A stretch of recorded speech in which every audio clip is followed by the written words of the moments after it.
Hi, I'm Kirsten. I'm sharing stories with you from my life when I started learning about the dark arts, researching the occult, and playing with magic. And I'm going to tell you more about how I used sigils to transform my life. This was the first type of magic that I learned, and it was like a little lesson that I got. So basically, one of the greatest successes that I've had with magic is personal transformation. And like all of us, some of us, like all of us, we have things that we could really do without in our personality. And one of the things in my personality was anger.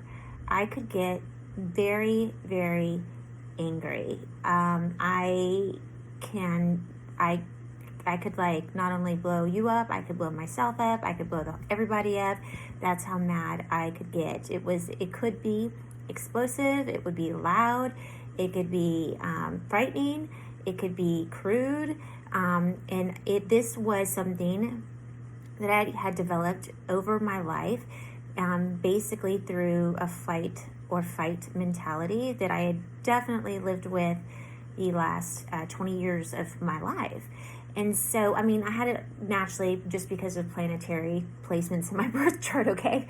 But the last 20 years of my life have been extraordinarily challenging. And that's really where this grew. And so, without really knowing anything aside from just the generics of how to do a sigil, I simply made sigils. My favorite one I always think about is I want to banish anger and replace it with I want to banish anger and outbursts, and I want to replace it with a giggle. I can't remember what else, but the third one was a sneeze. And I remember the giggle because I giggle all the time now whenever I get mad, and I know, and I remembered the sneeze because I knew that and it has happened in a moment where I am about to like pop, I will start sneezing, and it is such a dead stop. My subconscious gives a dead stop, and when I start sneezing, that is a definite redirection of my focus, because it's like, oh yeah, I'm magical, I forgot.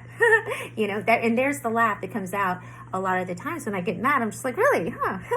That's so interesting. Instead of being like, okay. So, and I don't remember what the one in between was, but it doesn't really matter. But you see how easy it is just to say what you want to get rid of and replace it with. That is such an effective form of sigil magic, and the most potent, the most personal of magic is your self-transformation in this life. Now, you can use sigils to call in things into your life, and that is really amazing, and that's great, and I have used that for so many things. I've used it for bedroom furniture. I used it for, gosh, I mean, I have a laundry list. I mean, I really do, of things that I have made sigils for. At this point, I don't make as many sigils as I used to. I use different forms of manifestation that we'll definitely go over. But look, in the beginning, this is all I knew. And I had tremendous results, especially with personal transformation. So I'll give you some examples. Low self-esteem. Wanting to feel worthy. Wanting to feel important. Wanting to feel valid. Wanting to feel happy.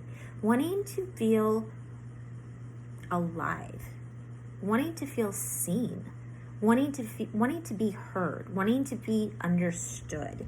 Okay, so these are all things that you could really struggle with, that you could make a sigil for. So I went to, you could say my desire is to,